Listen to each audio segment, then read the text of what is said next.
Selamat pagi anak-anak Sedama. Pertama-tama terimalah salam Buddhis dari Miss. Namo Buddhaya. Ami Tofo. Marilah kita mengawali pendidikan agama Buddha dan Budi Pekerti hari ini dengan memanjatkan Parita Namaskara Gata bersama-sama. Ayo bersikap anjani. Arahang Sama Sambuddho Bhagava Buddhang Bhagavantang Abhiwademi Swakato Bhagavata Dhammo Dhammam Namasami Supatipano Bhagavato Sawaka Sangho Sangham Namami.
Sabe sata bawantu suki tata.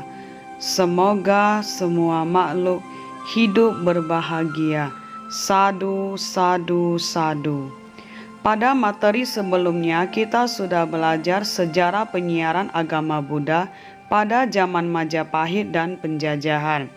Pada materi hari ini kita belajar tentang sejarah penyiaran agama Buddha pada zaman kemerdekaan dan tokoh perkembangan.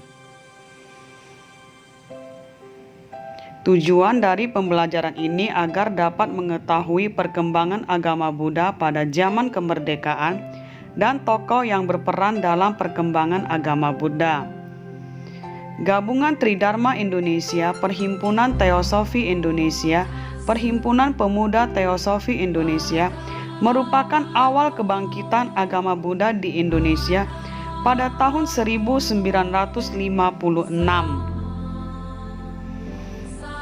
Kongres Umat Buddha Indonesia di Yogyakarta pada tahun 1979 terdapat 3 kelompok sangha, yaitu Sangha Agung Indonesia, Sangha Mahayana Indonesia, Sangha Theravada Indonesia. Semuanya tergabung dalam Perwalian Umat Buddha Indonesia atau Walubi. Pada perkembangan selanjutnya, Walubi merupakan wadah tunggal Persatuan Umat Buddha Indonesia, beranggotakan sangha dan majelis-majelis. Anggota Walubi adalah sebagai berikut. Perkembangan agama Buddha pada zaman kemerdekaan tidak terlepas dari peran beberapa tokoh. Salah satunya adalah yang pertama, Bhikkhu Asin Jinarakkhita. Bhikkhu Asin Jinarakkhita dilahirkan di Bogor pada tanggal 23 Januari 1923. Beliau lahir dengan nama Debun An. Beliau pernah kuliah di THS Bandung, sekarang ITB, dan di Universitas Groningen di Belanda. Bhikkhu Asin Jinarakkhita adalah bhikkhu pertama di Indonesia yang ditabiskan di Burma. Beliaulah yang mengorganisasi peringatan Hari Trisuci Waisak secara nasional di Borobudur, yang pertama sejak agama Buddha tertidur di bumi Indonesia selama 500 tahun. Sejak 2500 tahun Buddha Jayanti, tepatnya di tahun 1956, saat kebangkitan kembali agama Buddha di bumi Indonesia, Bhikkhu Asin Jinarakkhita lah yang memimpin kebangkitan agama Buddha ke seluruh Indonesia. Karena itu, Bhikkhu Asin Jinarakkhita dinyatakan sebagai pelopor kebangkitan agama Buddha secara nasional di Indonesia. Tokoh yang kedua adalah Bhikkhu Giri Rakkhito. Bhikkhu Giri Rakkhito lahir pada tanggal 12 Januari 1927 di Banjar, Bali dengan nama Ida Bagus Giri. Pada mulanya, beliau tidak tertarik kepada agama Buddha. Seperti kebanyakan orang, terutama putra Bali, dia mengira bahwa agama Hindu atau agama Buddha itu sama. Perkenalannya dengan Buddha Dharma dimulai mendalam ketika pada tahun 1956 beliau pergi ke Watugong, Semarang dalam rangka perayaan Buddha Jayanti.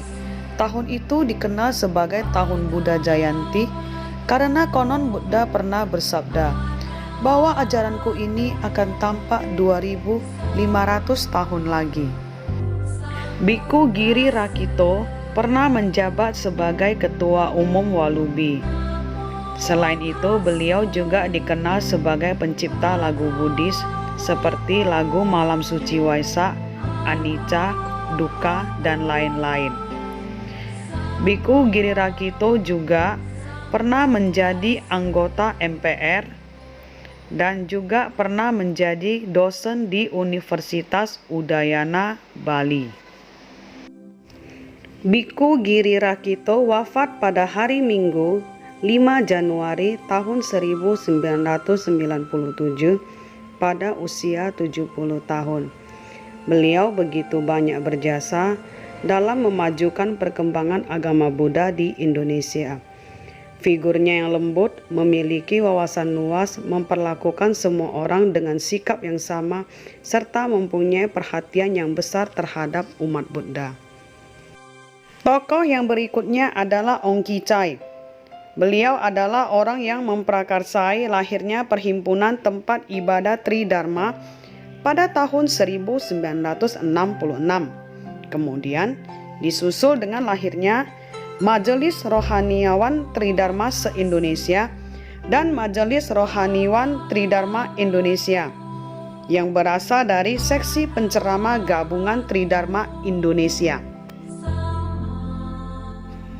Kesimpulan dari pembelajaran hari ini adalah sebagai berikut. Dan tugas kita pada hari ini adalah kerjakan halaman 40 sampai 42, nomor 1 sampai 10 di buku tugasmu.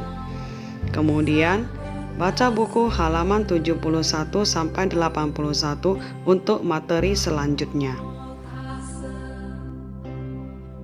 Demikianlah pembelajaran kita hari ini. Marilah kita akhiri pelajaran agama Buddha dan untuk mengerti hari ini dengan menyanyikan Gatha Vicita.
Sampai jumpa di pertemuan selanjutnya. Namo Buddhaya. Ami Tofo.